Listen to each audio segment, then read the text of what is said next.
예, 우리가 철로 역정을 계속 읽어가는데요. 크리스찬을 해석자의 집으로 보내게 되죠. 그 해석자의 집에서 앞으로 또 걸어야 할 그 순례의 길 가운데 알아두어야 할 신앙의 지침들을 설명해 주고 있습니다. 첫 번째로 그 해석자, 성령님이시죠. 성령님께서 인도해 주셨던 게 뭐냐면 참된 목자의 모습을 보여주셨습니다. 참된 목자의 모습. 그리고 이제 지난주에 우리가 지난번에 살펴봤던 내용이 뭐냐면 먼지 나는 방 기억나십니까? 이렇게 쓸어 버리니까 먼지가 확 일어나고 그 먼지를 잠재우기 위해서 물을 뿌려가지고 재우는, 그래서 율법과 복음의 관계에 대해서 이렇게 말씀을 드렸습니다. 그리고 이제 또 하나 살펴봤던 것이 두 아이가 있는 그 방 안의 모습을 보여주면서 정욕과 인내의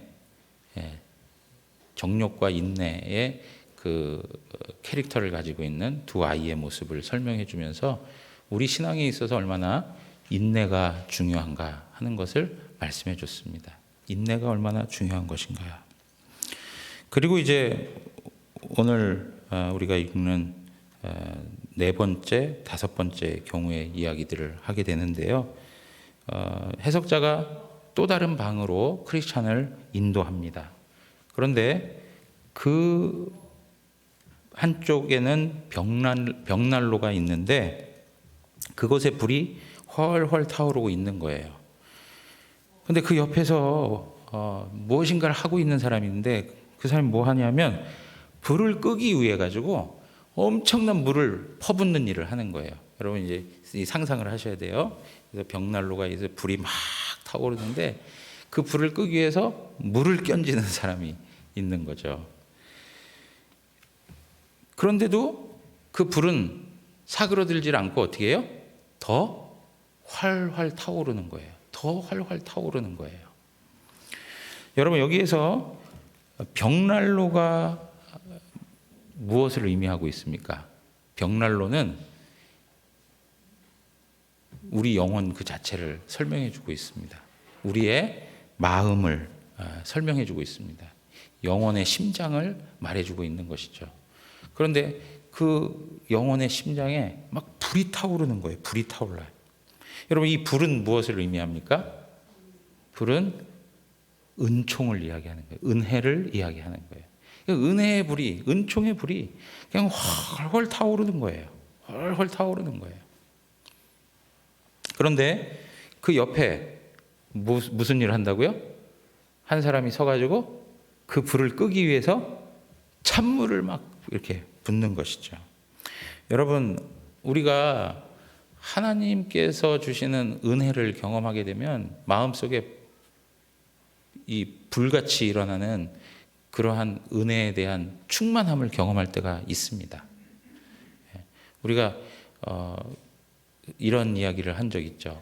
주님을 처음 만났을 때 혹은 주님으로부터 많은 은혜를 받았을 때 불 받았냐 뭐 이렇게 표현할 때도 있는데 성령님께서 찾아오셔서 우리의 마음에 주님을 향한 뜨거운 마음을 일으켜서 세워주시는 것이죠. 그래서 하나님께서 주시는 그 모든 은혜와 은총이 전부 다 나를 위해서 준비해 놓으신 것처럼 우리의 마음에 그 은총의 불이 훨훨 타오르는 그러한 때를 경험하게 되는 것입니다. 하나님께서 그리스도를 통해서 우리에게 빛을 비춰주셔서 어두운 마음들을 제하여 주시고 우리의 마음을 훤히 바꿔주시는 역사를 일으켜 주시죠. 그래서 더 주님을 알아가고 싶고 더 주님 앞에 경건하고 싶고 더 주님을 닮고 주님의 거룩하심을 내가 소유하고 살아가기를 원하죠. 그런데 그 옆에서 찬물을 껴얹는 사람이 있는 거예요. 찬물을 껴얹는 사람. 찬물을 껴얹는 사람. 여러분 여기에 나오는 옆에서 찬물을 껴얹는 사람이 누구입니까? 마귀, 사탄을 두고 이야기하는 거예요. 그러니까 마귀, 사탄은 우리가 하나님의 은혜와 은총을 누리지 못하도록, 그것으로 우리의 마음이 채워져서 막 불타오르지 못하도록 계속 우리의 마음을 싸늘하게 시키기 위해서 막 찬물을 퍼붓는 일을 하는 거예요. 지금 존 버녀는 그 모습을 보고 있는 거예요. 그리고 크리스찬의 이 여정을 통해서 우리에게 있어서 신앙 가운데 경험되어질 내용들을 구체적으로 설명해 주고 있는 것이죠. 우리 이러한 일들을 한 번쯤은 다 경험해 보셨을 거예요. 부흥회를 한다든가 어떤 말씀 사경회를 한다든가 해서 막 은혜를 받았어요. 그런데 그러면서 항상 그 뒤에 따라오는 게 뭐예요? 시험 들까 하는 염려들이 따라와요. 그리고 정말 하나님 앞에서 은혜를 사모하고 해서 막 헐헐 그 은혜가 타올랐는데 어느 순간 팍 식어가지고 시험에 드는 사람들도 있어요. 그래서 은혜 받은 이후에 조심해야 된다. 더 경계해야 된다. 더 주의를 기울여야 된다. 이러한 이야기들을 서로 주고받으면서 생활할 때가 있지 않습니까? 그러니까 마귀는 끊임없이 우리를 하나님의 은혜로부터 떨어지게 만들어요. 하나님으로부터 거리가 생겨나게 만드는 거예요. 사람과 사람과의 그 관계 문제들, 경제적인 문제들, 물질적인 문제, 가정의 어떤 문제들을 통해서 우리 마음에 염려를 몰아갖고 오고 걱정으로 우리의 마음을 뒤덮고, 그래서 살아가는 힘을 빼버리는 그런 일들을 막 하죠. 그런 걸 통해서 어떻게 해요? 하나님에 대해서 의심하게 만들어요. 하나님의 은총의 불이 사그러들게 만들어요.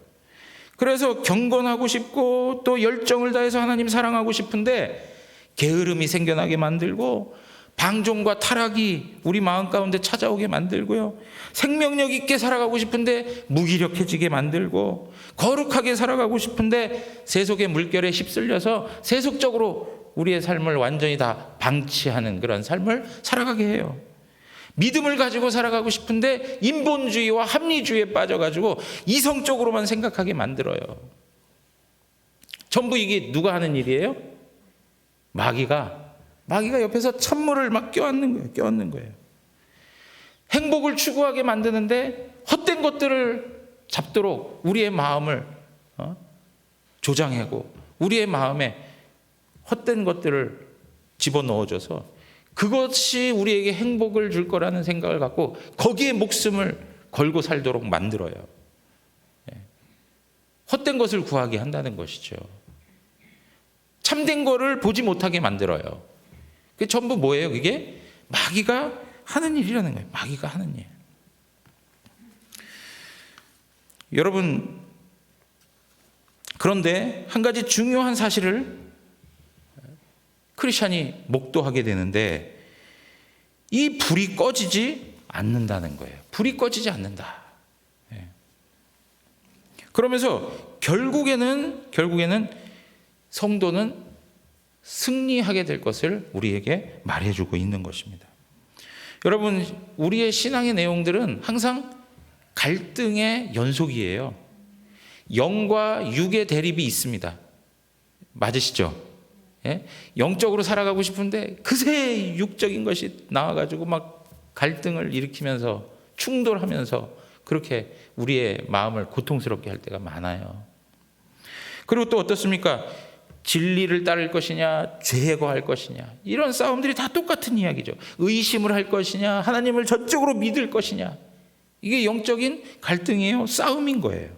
그러나 성도는 끝끝내 어떻게 된다고요?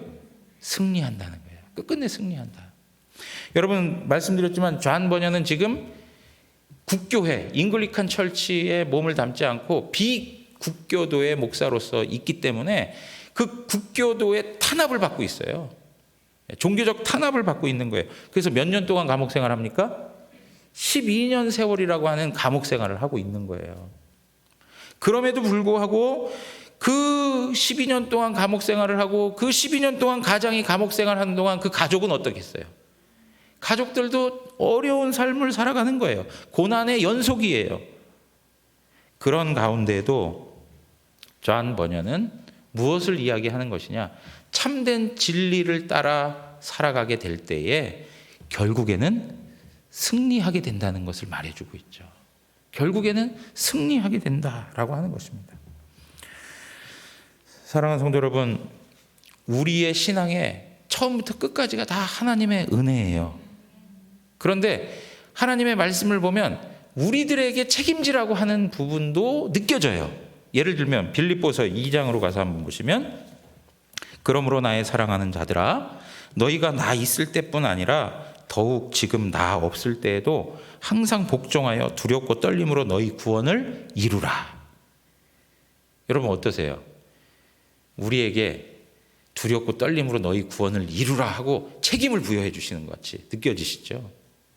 그래서 내가 두렵고 떨림으로 그 구원을 이루어야 하는 그 부담과 책임을 안고 살아가는 것처럼 느껴져요. 그러나 이것 역시도 하나님께서 은혜해 주시기 때문에 감당할 수 있는 거예요. 그 다음 나오는 13절 우리 다 같이 한번 읽겠습니다. 너희 안에서 행하시는 이는 하나님이시니 자기의 기쁘신 뜻을 위하여 너희에게 소원을 두고 행하게 하시나니. 우리 안에 행하시는 이가, 우리 안에 역사하시는 이가 누구시라고요? 하나님이세요. 하나님이세요. 하나님께서 우리 마음에 소원을 두시고, 내가 하나님을 잘 섬겨야겠다, 내가 거룩해야 되겠다, 내가 경건해야 되겠다, 내가 성령을 쫓아 살아야겠다, 내가 진리 가운데 거해야 되겠다 하는 그 마음을 갖도록 우리의 마음을 주장해 주세요. 주장해 주세요. 그렇기 때문에 사실 우리 신앙의 처음과 마지막까지 하나님의 은혜가 지배하는 거예요. 하나님 은혜가. 네. 그런데 우리가 이렇게 승리할 수 있는 비결이 뭐냐 이거죠. 예. 지금 성도의 삶은 여러 가지 고난이 있고 또 영적인 그 전쟁 속에서 갈등이 벌어진다 하더라도 결국에는 우리가 승리하게 되는데, 그 승리의 비결이 어디서 오느냐라고 하는 거예요. 좀 전에 말씀드렸던 것처럼 처음부터 끝까지가 하나님의 은혜라고 말한다면 그럴 만한 이유가 있는 거 아닐까요? 그렇죠? 그러면서 이 해석자는 크리스찬을 벽난로 D로 인도합니다. 다 읽어보셨죠? 예. 매주마다 이렇게 여쭤보는데도 강심장인 분들이세요. 그냥. 예. 예. 읽어보시면 그대로 다 표현되어 있어요. 벽난로 뒤로 데리고 가요. 벽난로 뒤로 데리고 가. 벽난로 뒤에 가보니까 무슨 일이 있느냐? 한 사람이 등장을 하는데 그 한 사람이 기름을 불에 붓고 있는 거예요. 예? 기름을 막 붓고 있는 거예요. 여러분, 이 한 사람이 누구입니까? 예수 그리스도이신 거예요. 성령님이신 거예요. 예수 그리스도이신. 영적 전쟁이에요. 한 사람은 찬물을 견져가면서 불을 끄려고 하는데 한 사람은 거기에 기름을 갖다 막 부어. 여러분 그 장면을 한번 생각해 보세요. 막 불이 붙는데 한 사람은 막 찬물을 껴붓고 한 사람은 막 기름을 붓고. 경쟁이지 않습니까? 싸움이지 않아요? 이 영적 전쟁인 거죠. 영적 전쟁인 거예요. 사랑하는 성도 여러분, 이러한 영적 전쟁 가운데에서 우리가 승리할 수 있는 비결은 결국에는 그리스도의 능력이 우리에게 주어지기 때문에 그런 거예요. 우리의 힘으로는 되지 않아요. 예. 그리스도의 능력이 주어지기 때문에. 그래서 고린도후서 10장 3절에서 4절에 보면 우리가 육신으로 행하나 육신에 따라 싸우지 아니하노니 우리의 싸우는 무기는 육신에 속한 것이 아니래요. 우리는 육신을 위해서 사는 거, 육신적으로 싸우는 게 아니에요. 그럼 뭐예요? 오직 어떤 견고한 진도 무너뜨리는 하나님의 능력이 우리를 이기게 하는 거예요. 예. 어떤 육적인 방법을 동원해서 우리가 이기는 게 아니에요. 어떤 사람들의 수를 동원해서 내가 이기는 게 아니고 승리자가 되는 게 아니라 하나님의 능력이 우리 가운데 있을 때 우리는 영적 전쟁의 승리자가 되는 거예요. 예. 그래서 고린도후서 12장 9절에 사도 바울이 뭐라고 얘기했냐면 나에게 이르시기를 내 은혜가 내게 족하다. 이게 무슨 얘기입니까? 사도 바울이 복음 사역을 하는데 몸이 아파가지고 계속 골골한 거예요. 골골해요. 그러니까 사도 바울 마음에는 복음 사역을 위해서라도 하나님 내게 병을 좀 고쳐주시면 좋겠습니다. 이 육체의 가시를 좀 해결해 주십시오 하고 하나님 앞에 간절히 기도했어요. 기도했는데 하나님께서 하신 말씀이 뭐라 그래요? 내 은혜가 내게 족하다. 그러면서 하신 말씀이 이는 내 능력이 약한 데서 온전하여짐이라 하신지라. 그러므로 도리어 크게 기뻐함으로 나의 여러 약한 것들에 대하여 자랑하리니 이는 그리스도의 능력이 내게 머물게 하려 함이라. 우리가 능력이 있어서 그 싸움에서 이기는 게 아니에요. 사도 바울이 육체의 가시가 없어져서 복음 전도 사역이 더 잘 되는 게 아닌 거예요. 이해되시겠습니까? 무슨 말씀인지? 우리 인간적 상황과 조건이 잘 이루어졌다고 해서 전쟁에서 승리하는 게 아니라는 얘기예요. 누가 하시는 일이에요? 하나님의 능력이 나타나면 조건이고 상황이고 문제없이 하나님이 일하시는 거, 그리고 그 결과를 얻어내시는 거예요. 제가요, 우리 뒷부분에 가서 또 한번 이야기하려고 했는데 미리 좀 말씀드리면, 오늘 한 분이 등록해 하지 않았습니까? 그분은 오늘 생전 처음 교회로 오셨대요. 예? 처음 예배당에 와가지고 하나님 앞에 예배를 했다는 거예요. 좀 전만 해도 교회 다니자 그러면 그것이 싫어가지고 딱 잡아떼고 나한테 그런 말 하지 말라고 막 그렇게 했다는 거예요. 그런데 여러분, 하나님께서 그 마음에 문을 여시고 하나님의 능력으로 그 마음을 열어놓으시고 복음을 그 마음 가운데 허락해 주시고 믿음을 주시니까 코로나 때도 주님께로 오는 거예요. 그러니까 우리가 하나님의 구원 역사는 인간들이 가지고 있는 그 한계에 제한되지 않아요. 하나님의 역사는 하나님께서 책임지시고 하나님이 행하시는 거예요. 그리고 하나님께서 원하시면 얻어내시는 거예요. 사도 바울에게 야, 네가 가지고 있는 조건이 좋아졌다고 해서 네가 복음 증거 더 잘하는 거 아니야. 더 중요한 건 네가 골골해야 나의 능력이 나타나지 않겠니? 그래서 그리스도의 능력이 무엇인가를 바울 사도를 통해서 드러나게 하시는 거죠. 결론적으로 말씀드리면 우리의 신앙의 승리는 우리의 조건과 우리의 능력으로 얻어지는 게 아니라 그리스도를 통해서 이루어지고 있다는 것입니다. 여러분, 우리가 읽었던 본문의 말씀, 시몬아 시몬아 보라 사탄이 너희를 밀가부르듯 하려고 요구하였으나 그러나 내가 너를 위하여 내 믿음이 떨어지지 않기를 기도하였노니 너는 돌이킨 후에 내 형제를 굳게 하라.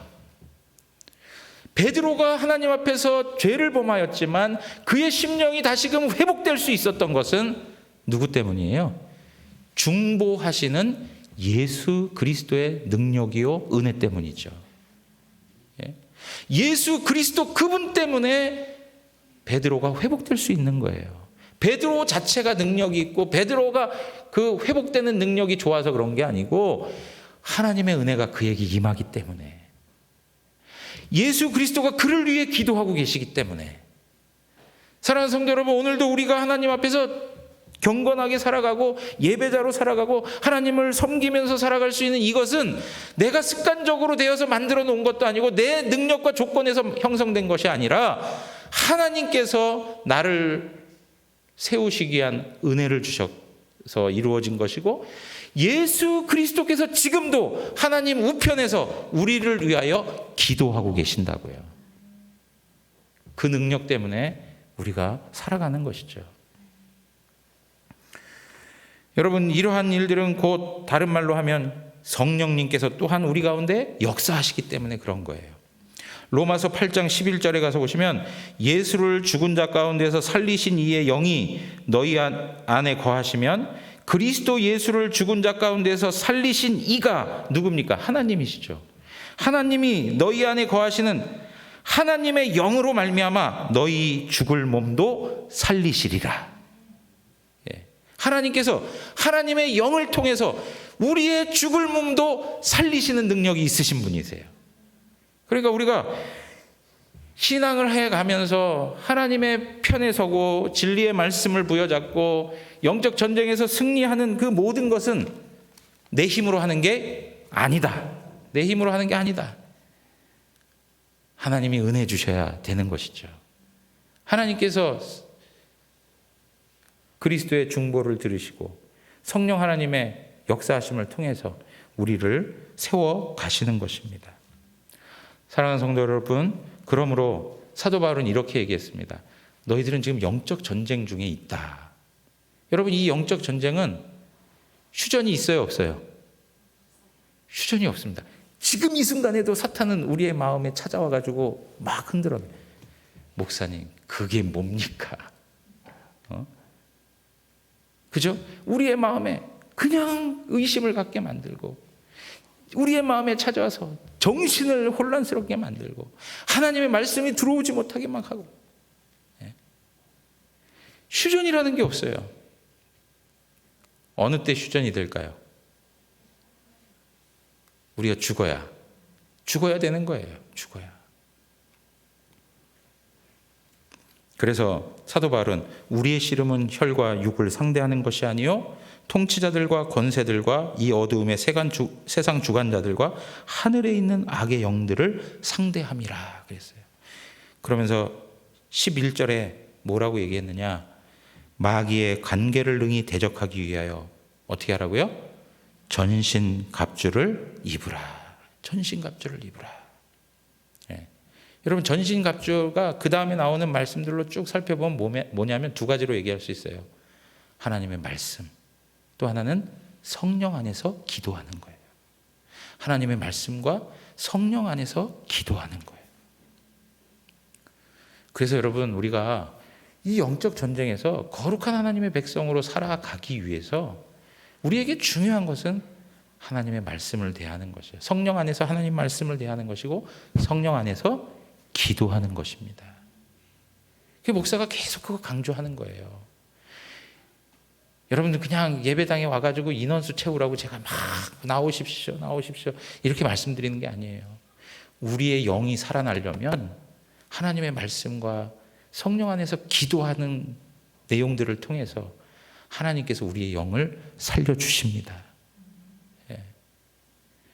영적으로 생명력 있게, 활력 있게 하나님 앞에서 신앙하고 싶으세요? 하나님의 능력이 부족해서 우리가 무기력한 게 아니죠. 하나님께서는 지금도 우리를 위해 중보하시는 예수 그리스도의 기도를 받으시고 계세요. 성령님께서 지금도 우리 안에서 말씀을 통해 역사하고 계세요. 그 주님의 인도하심을 그대로 수용하는 자가 복된 것이죠. 복된 것이죠.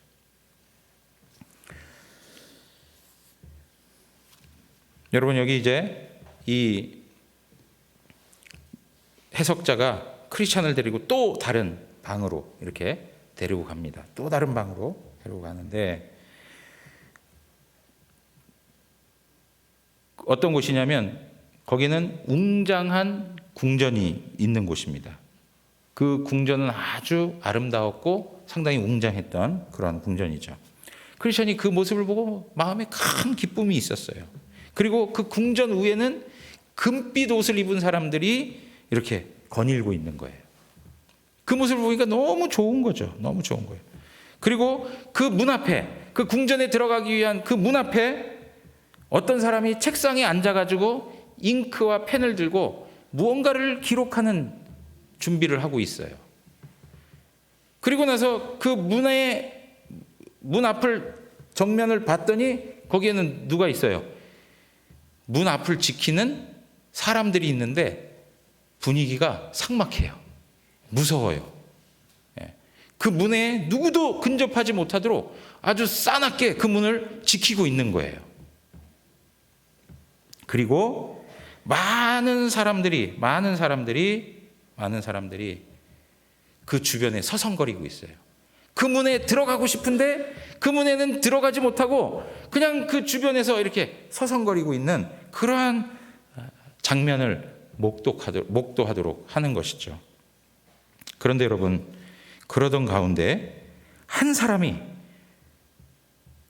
자신의 칼을 빼들고 그 문을 향하여서 전에 어떤 거예요? 그 책상에 있는 그 기록하는 사람에게 가가지고 자기 자신의 이름을 기록해달라고, 적어달라고 자기 자신의 이름을 밝히고, 그리고 나서 칼을 빼들고 그 문을 향하여 돌진을 하는데, 그 문 앞에 서 있었던 그 무장하고 그 건장했던 그 사람들이 그가 들어가는 것을 막 저지하는 거예요.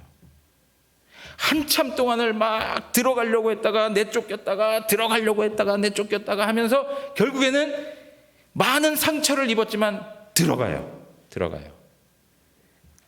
그리고 크리스찬이 봤는데 그 들어간 그 사람이 그 먼저 금빛 옷을 입고 있었던 사람들처럼 그런 동일한 모습을 가지고 그 궁전에 거하는 장면을 보게 된 거예요. 그러면서 그 궁전 안에서 즐겁고 유쾌한 함성이 막 들려와요. 뭐라고 하느냐? 들어오라, 들어오라, 영원한 영광을 얻었노라 하면서 들어와라 막 하는 거예요. 그런데 그 문 앞에서 사람들이 어떻게 해요? 계속 주저하고 서성거리기만 하고 있는 거예요. 여러분, 이 장면이 우리에게 설명해 주고 있는 게 뭐냐면, 그 궁정은 미래에 임할 하나님의 나라를 보여주고 있는 거예요. 그 금빛 옷을 입은 사람들은 이미 그 나라를 쟁취한 사람들을 설명해 주고 있는 것이죠. 그리고 그 궁전 안에 들어가지 못하도록 무장한 사람들이 있는데, 그 사람들을 통해서 우리에게 뭘 보여주는 거냐면, 하나님 나라는 그만큼 들어가기가 어렵다는 거예요. 하나님 나라는 그만큼 들어가기가 어렵다는 것을 보여주는데, 그 무장한 사람들을 뚫고 그 문을 지나갔다라고 하는 것, 그래서 그 궁전 안으로 들어갔다 하는 것은 그 한 사람이 그 나라에 대한 열망이 얼마나 강렬했는지를 보여주고 있는 거죠. 그 나라에 대한 사모함이 얼마나 컸는지를 보여주고 있는 대목인 거예요. 여러분, 하나님 말씀에 이런 말씀이 있어요. 세례 요한의 때부터 지금까지 천국은 침노를 당하나니, 침노하는 자는 어떻게 해요? 빼앗느니라. 하나님의 나라는 공격을 당하고 있어요. 그곳을 향하여 사모하는 마음을 가진 사람들이 적극적으로 나서서 그 나라가 나의 것으로 되기 위해서 침노하는 일들이 벌어지고 있는 거죠. 그런데 쉽게 들어갑니까? 쉽게 들어갈 수가 없어요. 쉽게 들어가지 못해요. 사도행전 14장 22절에 가서 말씀 한번 읽어보겠습니다. 우리가 다 같이 읽겠습니다. 제자들의 마음을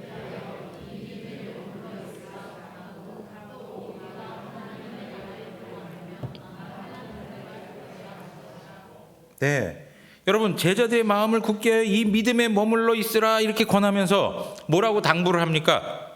우리가 하나님 나라에 들어가려면 많은 환난을 겪어야 한다라고 얘기해요. 그러니까 하나님 나라에 들어가는 것이 그냥 쉽게 되어지는 일은 아니라는 거예요. 여러분, 이걸 잘못 오해하면 하나님께서 우리에게 주시는 구원과 하나님의 나라가 마치 인간의 노력으로 얻어지는 것으로 설명되는 이해를 갖게 될 수 있는데, 그 얘기를 하는 게 아니에요. 이것은 전적으로 다 하나님의 은혜로 주어지는 건데, 하나님의 은혜를 받아 구원받은 백성들은 하나님 나라에 대한 사모함이 강렬하고 그 하나님 나라에 대한 가치가 무엇인지를 알고 산다는 거예요. 그래서 그 나라의 백성으로 살아가는 것이 얼마나 영광스러운지, 이 세상에 세속에 물들지 아니하고 이 세상과 타협하지 아니하고 이 세상에서 환난과 박해와 고난이 온다 할지라도 절대로 타협하지 아니하고 그 나라를 바라보면서 하나님께서 우리에게 주신 좁은 길을 걸어가는 사람들이라는 거죠. 누가요? 하나님의 은혜를 받는 자들, 하나님께서 구원을 허락해 주신 자들. 그런 인간적 행위로 그것을 얻어낸다라는 얘기가 아니고, 정말 우리가 하나님 앞에 은혜를 받은 사람이라면 하나님 그분에 대한 그 지식이 있음으로 말미암아서 하나님이 얼마나 우리 인생의 귀한 분인지를 고백하게 되고요, 하나님께서 우리에게 허락해 주신 그 구원의 은혜가 어마어마하게 크다는 것을 우리가 고백하지 않을 수 없죠. 마치 밭에 감추인 보화를 발견하고 그 모든 재산을 털어서 그 밭을 사들이는 그 한 사람의 모습처럼 거기에 엄청난 가치 부여를 하게 된다는 거예요. 그러니까 세상 것이, 다른 것이 눈에 들어옵니까? 눈에 들어오지 않아요. 그것을 얻기 위해서 환난이 있고 어려움이 있다, 감안하겠다는 거예요. 그 환난이나 고통이나 고난, 이거는 그 뒤에 있을 영광과는 좋게 비교할 수 없도다예요. 좋게 비교할 수도 없도다. 이것이 바로 진정으로 회심한 성도들이 누리는 삶의 방식이라는 거예요.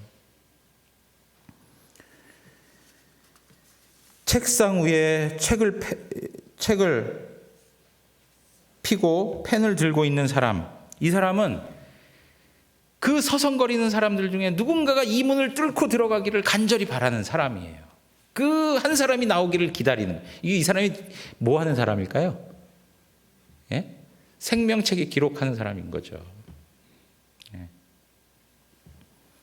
이 많은 사람들은 어떤 사람들입니까? 문 앞에서 들어가고 싶은 마음은 있지만 무장한 군인들을 통과할 수 있는 그러한 마음이 부족한 사람들이에요. 거기에서 부딪히게 되는 상처와 아픔, 고통, 이거를 감내하기가 어렵게 느껴지는 거예요. 그러니까 어떻게 해요? 계속 주변에만 맴돌고 있는 거예요.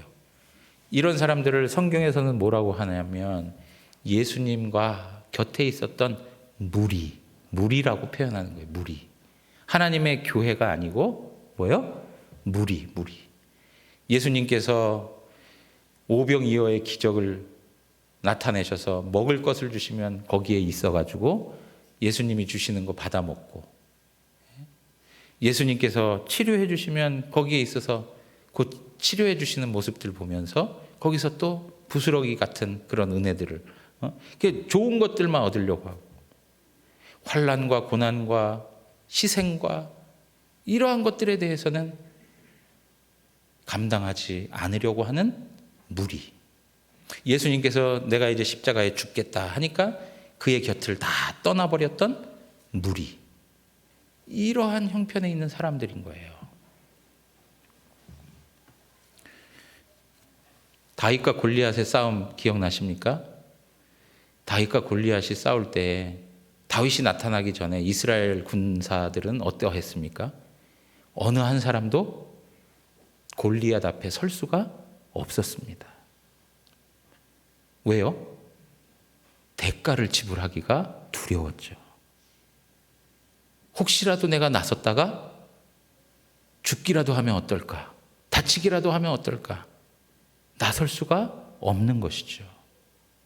그러나 수많은 사람들이 나서지 못하는 그 환경 속에 있을 때에 다윗은 믿음의 대장부로서 만군의 여호와 하나님의 이름을 가지고 나서는 것이죠.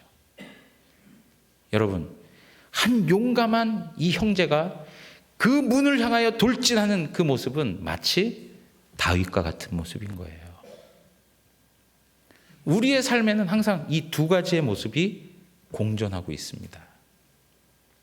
한 용감한 성도로서 하나님 나라가 내 인생의 최고의 가치임을 알고 그것을 향하여 돌진하는, 침노하는 그러한 헌신된 삶을 기꺼이 받아들일 수 있는 용기 있는 사람인가? 아니면 저렇게 부딪혔다가는 내게 상처가 되고 고통이 따르고 해서 내가 나서지 아니하리라 하고 주저하고 있는 그런 형편에 있든지, 이 둘 중에 하나예요. 여러분, 우리 신앙의 모습이 다 마찬가지 아닙니까? 진짜 하나님 나라의 가치를 안다면 하나님께서 우리에게 말씀하신 신앙의 원리를 이 땅 가운데서 실현하는 거에 대해서 주저하지 말아야겠죠. 주저할 때가 있을 수 있어요. 그럼에도 불구하고 눈물을 흘릴지라도 씨를 뿌리러 나가야죠. 그런데 어떻습니까? 우리의 마음 자체가 하나님 나라에 대한 가치와 영혼에 대한 가치들을 망각하고 그냥 이 땅에서의 어떤 그런 평안함, 편리함, 안락함 이런 것으로만 국한되어 있어서 주님을 따르려고 하는 대가 지불을 하지 않으려고 하는 모습들, 이것은 제자의 모습이 아닌 거예요. 자, 천국에 이르기까지 우리가 극복해야 할 일들이 참 많아요. 우리가 크리스찬이 걸어오고 있는 과정 속에 경험된 여러 가지 어려움들 있지 않습니까? 그죠? 막 높은 언덕도 있었고, 그 다음에 늪도 있었고, 웅덩이도 있었고, 좁은 길도 있고, 막 불화살을 쏘는 그러한 공격들도 있었고, 이러한 모든 것들을 감당해내면서 가는 길이 바로 하나님 나라를 향한 여정이에요. 그런데 나는 하나님 섬기면서 그러한 희생도 치르지 않겠다, 그러한 것도 감내하지 않겠다 하고 어떻게 하나님 나라를 소망하면서 간다고 말할 수 있습니까? 말도 안 되는 거죠. 아브라함이 하나님의 부르심을 받고 포기한 것이 얼마나 큽니까? 본토 친척 아비 집을 떠나는 거는요, 삶의 그 기저와 그 뿌리가 완전히 다 뽑히는 일과 같은 거예요. 지금 예를 들면 지금 우리 이주환 장로님께 하나님이 나타나서 아프리카 어느 나라로 가시오 이러면 아멘 하고 이렇게 가실 수 있겠냐 말이에요. 이게 쉬운 일이 아니에요. 우리가 젊었을 때는 그렇게도 할 수 있지 이런 생각을 할 수 있겠지만 젊었을 때도 그게 쉬운 일 아니지 않습니까? 여러분, 이스라엘 백성들이 출애굽하면서 오늘 말씀에도 읽어봤잖아요. 출애굽하면서 그들이 가졌던 삶의 울타리를 다 포기하고 나온 거예요. 애굽에서 앉아 먹었던 고기, 채소들, 오이, 부추, 파, 마늘, 우리 영안교회 뒷뜰에만 와도 먹을 수 있을 텐데, 여러분 그런 것들까지 다 포기하고 나오는 거예요. 근데 인간이 미련해서 애굽에 있었던 때가 생각난다. 낮에도 말씀드렸지만 하나님의 구원 역사를 얼마나 멸시하는 고백입니까? 그게 하나님의 구원 역사를 완전히 부정하는 표현들 아닙니까? 그게 그 부추, 그 파, 마늘이 뭐라고, 오이, 채소가 뭐라고. 사랑하는 성도 여러분, 그 천국에 들어가고 싶어하는 사람들은 많이 있어요. 여러분, 천국 가고 싶으세요? 지옥 가고 싶으세요? 이렇게 물으면 뭐라고 대답하시겠어요? 천국이라고 다 하시죠.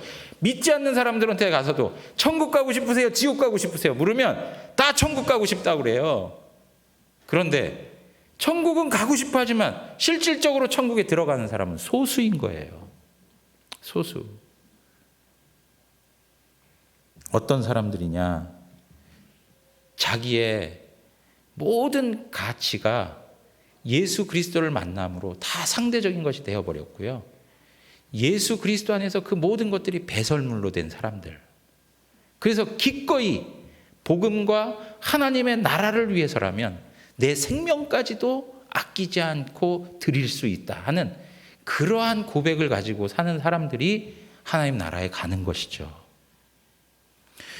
그래서 누가복음 14장 26절에서 27절 이렇게 말하는 거예요. 다 같이 한번 읽겠습니다. 무릇 내게 오는 자가 자기 부모와 처자와 형제와 자매와 더욱이 자기 목숨까지 미워하지 아니하면 능히 내 제자가 되지 못하고, 누구든지 자기 십자가를 지고 나를 따르지 않는 자도 능히 내 제자가 되지 못하리라. 여러분, 주님의 제자이십니까? 그렇다면 우리 삶의 최고의 소중한 분은 예수 그리스도밖에 없는 것입니다. 그분을 받아 누리는 것으로 세상의 것들은 내려놓을 수 있어야 돼요. 세상의 것은 불편함을 감수해야 돼요. 세상의 것에 대한 것들의 잃어버림은 감수하셔야 돼요. 예수님도 잡고 세상 것도 잡고 이게 안 된단 말이에요. 제가 세상과 분리돼서 분리주의자로 살라는 말씀이 아니라 우리의 가치 체계에 있어서 그렇다는 거예요. 여러분, 사실 예수 그리스도 그분을 생각하면서 예수님이 제일입니다. 하나님이 제일입니다. 그 다음은 누구, 그 다음은 누구, 그 다음은 무엇, 이렇게 설정하는 걸 우리 주님이 바라는 게 아니에요. 예? 하나님이 으뜸이십니다. 두 번째는 뭡니다. 세 번째는 뭡니다. 이걸 하나님이 원하시는 게 아니라고요. 오직 하나님만 계셔야 되는 거예요. 하나님만. 유일하신 그 하나님만이 처음이고 마지막이어야 하는 거예요. 우리의 삶에 우리 하나님 그분이 처음이고 마지막이 되시는가. 그러니까 오직 하나님밖에 없다고 하는 그 고백을 하나님께서는 원하시는 거죠. 여러분, 이거 코로나 이거 대하면서 그냥 세상 사람들이 우리 조롱할까 봐 막 두려움에 빠져가지고 움츠러들고 모든 문제가 생기면 그 화살이 우리에게 막 또 쏘아지니까 그거에 대해서 되게 소극적인 자세들이 우리 안에 생겨났던 건 사실이에요. 그럼에도 불구하고 어떤 경우에 있어서는 그 세상의 비난과 조롱을 들으면서라도 진리의 말씀을 부여잡고 하나님 앞에서 당당하게 살아가는 용기가 필요하죠. 그래서 때로는 그것이 고난으로 어려운 일들로 우리에게 다가올 때에는 그것마저도 감당하여 하나님 나라의 가치가 우리 인생의 최고의 가치라는 것을 보여줘야죠. 그렇지 않습니까? 말로만 하나님이 최고라고 하고 말로만 하나님이 유일하신 분이라고 하는데 실질적으로 그 문제를 논하는 상황에 직면했을 때는 다른 것을 선택해가는 방식이 된다면 그것은 우리의 신앙 체계와 우리의 삶의 체계가 완전히 다른 거죠. 우리가 바라보는 신앙의 체계는 무엇입니까? 삶의 체계로서의 신앙이 작동해야 되는 거예요.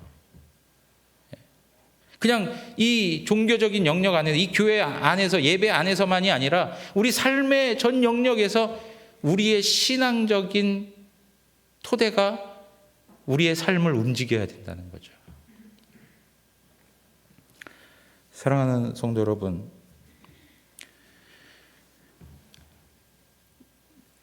철로역정의 이 부분의 맨 마지막에 보면 크리스찬이 이렇게 얘기합니다. 이제 이 의미들을 다 알겠군요. 자, 그럼 제가 길을 떠나겠습니다 하고 이렇게 막 나가려고 해요. 근데 이제 해석자가 아직 더 들어야 돼. 그리고 이제 또 안내하는 과정들이 있는데요. 여러분, 여기서 이 크리스찬이 이제 이 의미를 알겠군요. 이제 제가 더 떠나겠습니다 하는 그 대목이 우리에게 보여주는 건 뭐냐면 우리의 신앙은 계속 앞으로 나아가야 된다는 거예요. 진보해야 된다고요. 우리의 신앙이 이전의 모습보다 더 퇴보해 간다면 그것은 안타까운 거죠. 오늘 하루를 살아가면서 우리의 신앙은 더 하나님 앞에서 거룩해져야 되고 더 하나님을 닮아가야 되고 더 하나님의 뜻에 우리의 삶이 담겨져 있어야 되죠. 근데 가면 갈수록 하나님의 뜻과 하나님의 마음과 하나님의 생각과 멀어지는 방식으로 된다면 이것만큼 안타까운 게 어디 있습니까? 여러분, 한번 생각해 보십시오. 내가 가지고 있는 신앙의 모습이 진일보하고 있는가? 진일보하고 있는가? 매일의 삶의 모습 속에서 영적 변화를 거듭해가고 있는가? 여러분, 우리의 기도 제목 가운데 아주 중요한 기도의 제목은 바로 그거예요. 하나님, 내가 영적으로 변화되기를 원합니다. 더 주님을 닮아가기를 원합니다. 더 주님의 말씀으로 채워지기를 원합니다. 영적인 변화가 계속 이루어지기를 원합니다. 아직은 만족할 수가 없습니다. 아직은 다 되지 않았습니다. 여전히 저에게 있어서는 나가야 할 길이 있습니다. 그래서 사도 바울이 앞에 있는 뭘 잡으려고요? 푯대를 향하여. 네.